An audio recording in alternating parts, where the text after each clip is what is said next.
안녕하세요. 함께행보안교회 정유한 목사입니다. 11월 20일 아침 기도회 시작하겠습니다.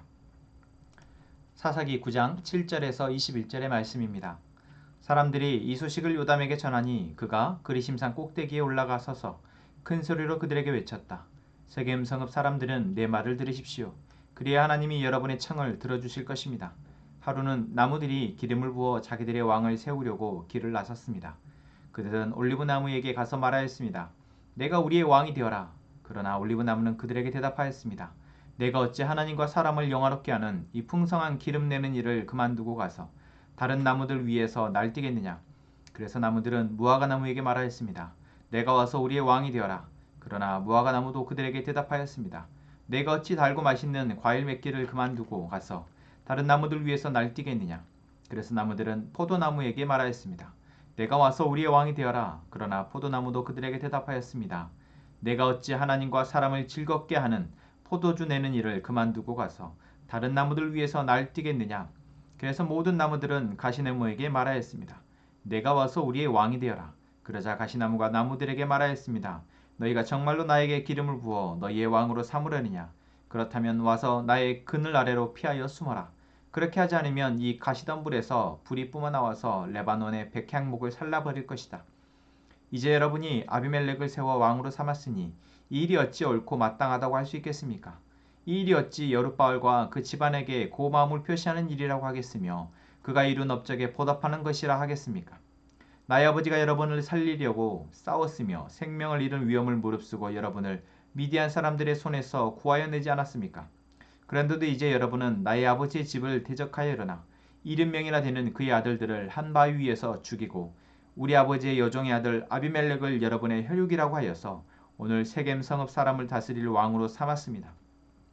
여러분이 오늘 여룻바알과 그 집안에게 한 일이 옳고 마땅하다면 여러분은 아비멜렉과 더불어 기쁨을 누리고 그도 여러분과 더불어 기쁨을 누리게 하십시오. 그러나 그렇지 않다면 아비멜렉에서 불이 뿜어나와서 세겜 성읍 사람들과 밀로의 집안을 살라버릴 것이며 세겜 성읍 사람들과 밀로의 집안에서도 불이 뿜어나와서 아비멜렉을 살라버릴 것입니다. 요담은 도망하여 부엘로 가서 피하였다. 그는 자기의 형 아비멜렉이 두려워서 거기에 머물러 살았다. 아멘. 네, 사사기 9장의 7절부터는 아비멜렉의 형제이자 또 기드온의 지금 살아남은 유일한 아들인 요담의 이야기가 나오고 있습니다. 요담의 입장에서는 자기의 형제인 아비멜렉이 자기의 형들을 다 죽이고 자기만 살아남은 이 상황이 너무나 황망하며 화가 났을 것입니다.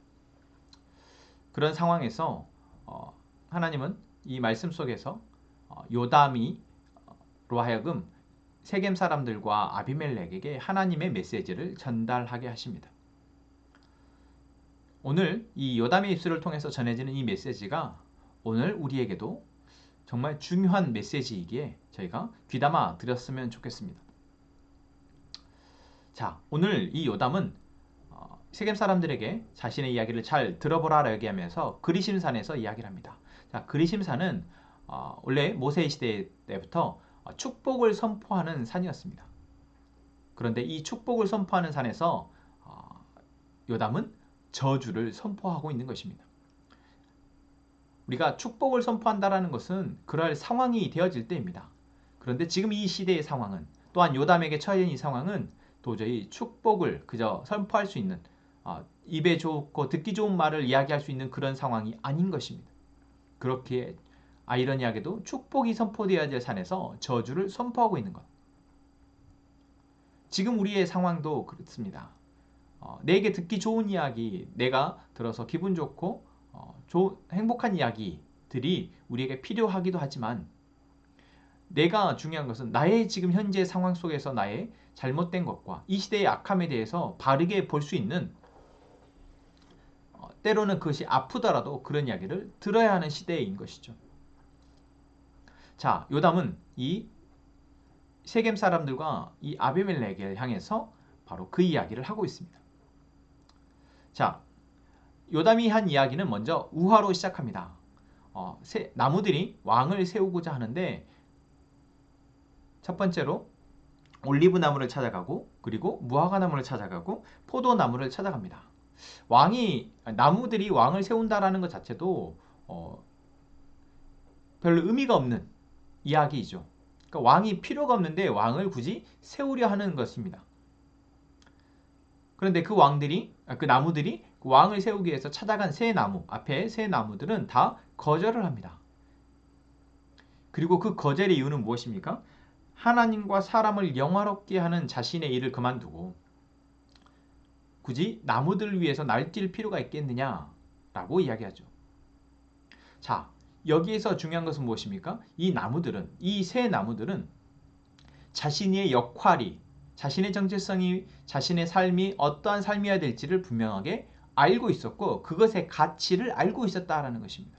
그래서 왕이 되는 것, 어쩌면 보기에는 너무 좋아 보이는 왕이 된다라는 것, 누구 위에 군림한다라는 것보다도 자신이 알고 있고 깨닫고 살고 있는 이 삶이 훨씬 더 중요하기에 그것을 거절하는 것입니다. 그냥 단순 거절이 아니라 내가 지금 살고 있는 하나님과 사람을 영화롭게 하고 또 포도나무처럼 하나님과 사람을 기쁘게 하는 것보다 다른 사람 위에 군림하는 것, 다른 나무들 위에 군림하는 것은 하잘것없다, 보잘것없는 일이라고 치부하고 있는 것입니다. 자, 마지막으로 가시나무는 어떻습니까? 여러분, 이 위에 새 나무, 올리브나무와 무화과나무와 포도나무는 이 이스라엘 사람들에게 있어서 유용하게 잘 쓰이는 과실수입니다. 그래서 정말 필수 어떻게 보면 나무인 것이죠. 근데 그런 나무들은 자신들의 역할을 알고 왕이 되는 것을 거절했지만 가시나무는 이스라엘 사람들에게 있어서 쓸모가 없는 나무, 열매도 맺지 않고 그 나물도 쓸 데가 없는 그러한 나무입니다. 그런데 그 나무는 그래서 자기는 왕이 되어달라고 요청해 응하는데 여기에서 이 가시나무의 대답을 보면서 우리는 가시나무는 자신이 지금 어떠한 역할을 하고 어떠한 존재인지를 모르고 있다는 것을 볼 수 있습니다. 무엇을 통해서 그렇습니까? 가시나무가 이렇게 말을 하죠. 너희가 나에게 정말로 왕을 삼으려거든 와서 나의 그늘 아래로 피하여 숨어라 라고 얘기합니다. 그런데 여러분 가시나무는 잎이 가시입니다. 다시 말하면 잎이 없어서 그늘이 될 수 없다라는 거죠. 그러니까 자신의 역량도 모르고 자신이 누구인지조차 자신의 사명이 무엇인지조차 전혀 모르는 그런 상태의 사람에게 지금 왕이 되어달라고 얘기했고 그 자신이 그것을 수락하는 것입니다. 비극이죠. 그리고 이 수락을 하면서도 이렇게 얘기합니다. 그렇게 하지 않으면 이 가시덤불에서 불이 뿜어 나와서 레바논의 백향목을 살라버릴 것이다.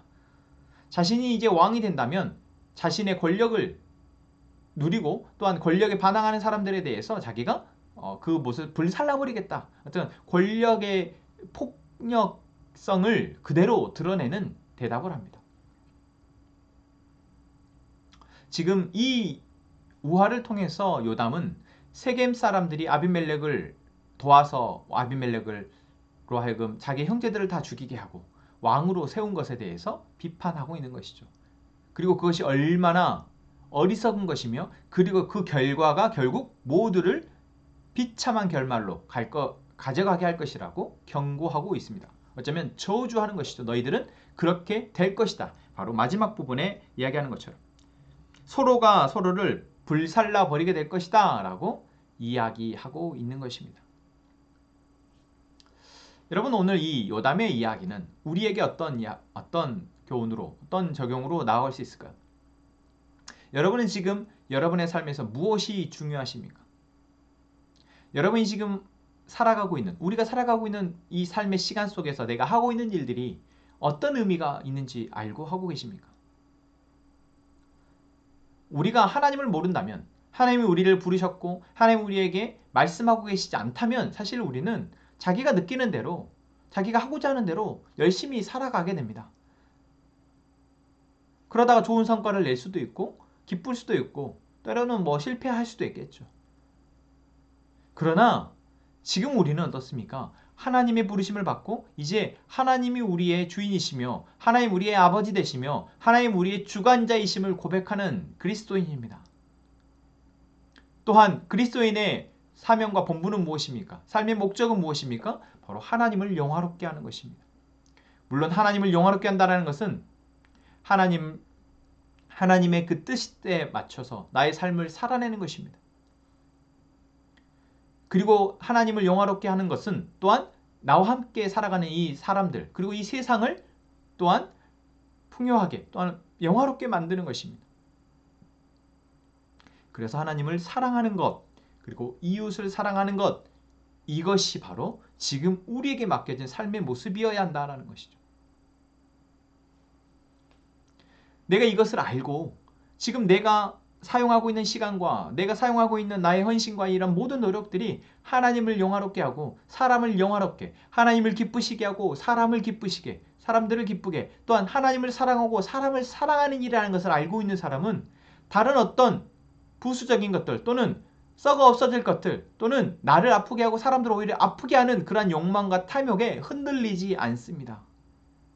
그것이 좋아 보일진정 내가 거기에 마음을 두지 않게 된다라는 것입니다. 바로 포도나무와 올리브나무와 무화과나무처럼 내가 나에게 맡겨주신 이 하나님의 말씀에 따라 살아내는 이 삶이 너무나도 소중하기에 나를 유혹하는 것들에 넘어가지 않는다라는 것이죠. 그러나 가시나무처럼 내가 지금 하고 있는 삶이 내가 누구이며 내가 살고 있는 이 삶이 어떤 의미를 갖고 있는지 무엇을 위해 내가 살아가는지 분명히 모르는 사람들은 조그만 주변의 유혹이나 또는 너무 어려움에 넘어져 버리게 되고 거기로 인해서 악해해지고 더 악독이 드러나게 된다라는 것이죠. 그리고 이것은 결국 서로가 서로를 상처 입히는 삶을 살아내게 되는 것입니다. 함께 행복한 가족 여러분, 우리는 무화과나무와 포도나무와 올리브나무가 맞습니다. 내가 어떤 나무인지를, 나에게 맡겨진 사명이 무엇인지를 분명히 알고 살아가는 존재들입니다. 그것을 몰라서가 아니라 알고 있지만 나의 상황 가운데서 잠깐 잊을 수는 있지만 여러분, 오늘 우리에게 이 요담의 이야기를 통해서 다시 하나님 우리에게 말씀하십니다. 너는 누구이냐? 너의 사명은 무엇이며 너는 무엇을 위해서 살아가느냐 물으신다면 여러분 오늘 함께 같이 대답하길 원합니다. 하나님, 내가 하나님을 영화롭게, 사람을 영화롭게 하는 삶을 살기를 원합니다. 하나님을 기쁘시게, 사람들을 기쁘게 하는 삶을 살기를 원합니다. 하나님을 사랑하고 이웃을, 사람들을 사랑하는 삶을 살기를 원합니다. 내 삶이 그것에서 벗어나지 않기를 원합니다. 여러분, 우리가 함께 그런 마음으로 기도하고 또 오늘 하루를 살아내는 시간 되기를 원합니다. 함께 찬양합시다. 보소서 주님, 나의 마음은 선한 것 하나 없습니다. 그러나 내 모든 것 주께 드립니다. 사랑으로 안으시고 날 새롭게 하소서. 주님 마음 내게 주소서. 내 아버지 주님 마음 내게 주소서. 나를 향하신 주님의 뜻이 이루어지도록 주님 마음 내게 주소서. 내게 사랑을 가르치소서. 당신의 마음으로 용서하게 하소서. 주의 성령 내게 채우사 주의 길 가게 하소서. 주님, 당신 마음 주소서. 주의 성령 내게 채우사 주의 길 가게 하소서.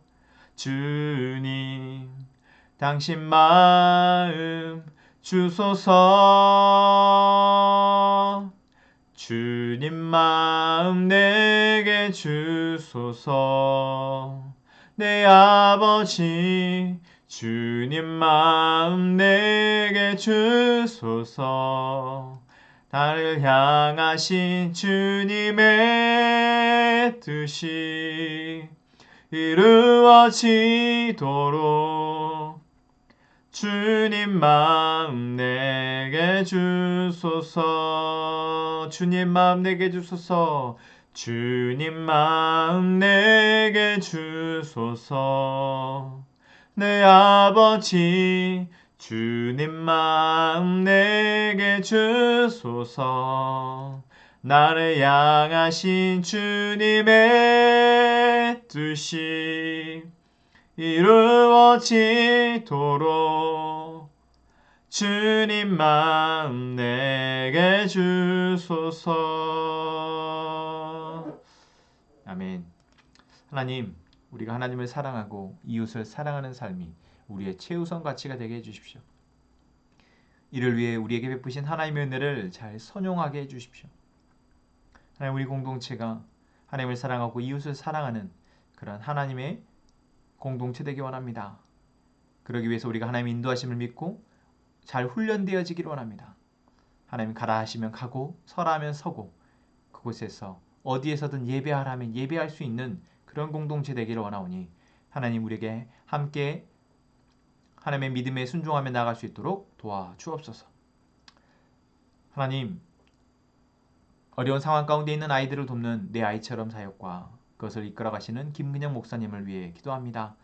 하나님, 그 아이들을 하나님께서 품으시고 그 아이들에게 하나님의 사랑의 빛을, 은혜의 빛을 비춰 주시옵소서.